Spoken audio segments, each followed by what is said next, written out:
Parmi les ruines de l'ancien monde, nous commençons à peine de comprendre ce qui s'est passé. Et c'est que cette fois, il ne s'agit plus de découvrir de nouvelles divinités et d'instituer une nouvelle religion, mais d'entrer de plein pied dans un monde spirituel, par-delà toute religion, et d'y être Dieu. Or, rien ne pourra de l'extérieur nous enseigner ce que cela signifie, car nous devons en avoir personnellement l'expérience. Un long temps s'écoulera sans doute, avant que l'homme ne perçoive spontanément la divinité de l'univers où il vit et de son être même. À quoi servirait-il d'en faire un dogme et de prêcher? Seul l'amour est nécessaire, et non des prédications fébriles ou gourmées. Un amour gratuit, totalement désintéressé, tel qu'il n'y en eut jamais parmi les hommes. Un amour non plus subjectif, mais objectif, que n'entachera pas la commisération sentencieuse des jours d'antan. Nous n'y chercherons pas la satisfaction personnelle de notre soif. La norme de l'amour sera l'amour lui-même, l'illimité, l'éternel, sans rien de notre personnalité qui l'entrave ou le borne. Et ainsi deviendrons-nous nous-mêmes peu à peu éternels et illimités. Mais en vérité, n'est-il pas possible d'imaginer une nouvelle forme d'amour qui change la vie des hommes autant et davantage que les découvertes scientifiques de ce siècle, ces guerres et ces révolutions ont changé leur conception du monde? Ne pouvons-nous aimer d'une façon qui brise les cadres où nous sommes aujourd'hui enfermés? L'amour ne peut-il évoluer? Alors que notre intelligence se développe sans cesse, faut-il que notre amour soit incapable de progrès? Tant de qualités, au fil des millénaires, ont émergé de nos secrètes profondeurs. Rêvons alors sans crainte d'un amour qui bouleverse nos lois. Rêvons d'un amour fou qui fasse de chacun de nous l'amant de l'humanité entière.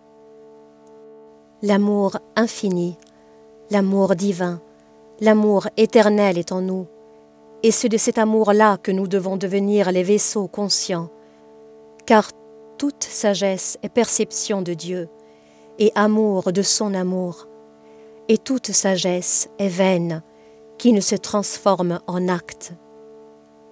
La plus haute vision, si elle ne se traduit en les termes de notre vie la plus humble, n'est que pose arrogante et dérisoire devant un miroir vide. Un jour viendra où, dépouillés de nos prétentions, de nos désirs obscurs, de notre faim de posséder, nous saurons enfin aimer. Un jour viendra où, en chacun, nous nous reconnaîtrons nous-mêmes et reconnaîtrons la seule manifestation de Dieu. Et nous ne serons qu'adoration pure et véritable de chacun, et cela sera l'amour après lequel nous soupirons depuis des âges, non l'aveugle et trébuchante poursuite d'un seul être que nous croyons pouvoir nous approprier, mais innée la possession en tous de l'être unique par lui-même. De même qu'avec le temps, la justice et le devoir, la miséricorde et le pardon qui jadis n'existaient pas, ont fleuri en nous et transformé notre être. De même, cet amour, aujourd'hui impossible, sera-t-il demain le seul dont nous serons capables? Demain? Mais de quel demain s'agit-il donc, auquel tout semble nous préparer en dehors de nos plans et de notre volonté? Nous ne concevons pour notre race d'autre avenir que matériel, toujours plus de confort, toujours moins de souffrance, une maîtrise toujours plus grande du monde, la fin des guerres et la concorde entre les peuples, sans nous rendre compte que ce n'est là que la traduction la plus extérieure d'autre chose en quoi réside une inflexible et sereine omnipotence. Cette paix à laquelle nous aspirons et ce grand calme de la nature ne sont que les symboles de ce à quoi nous nous attendons le moins. Dieu est en train de se matérialiser, ou plus exactement, Dieu est en train de devenir matériellement évident, et c'est probablement pourquoi nous sommes aujourd'hui à ce point engloutis dans la matière. Dieu va naître. si extraordinairement différent de tout ce que nous avons cru, si loin de tous nos cultes, si étranger à nos sacrifices, à nos messes, à nos initiations, à nos arcanes qui, tous, l'évoquent pourtant. Un Dieu sans derviche et sans bonze, sans pape ni hiérophante.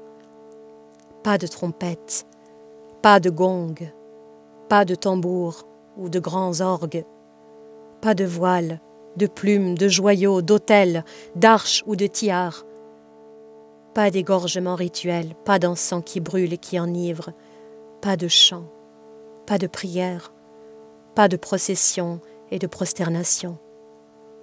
Autre chose, Dieu lui-même, sans médium ni média, Dieu à l'état pur, Dieu en sa nudité de feu, partout, en tout et pour toujours.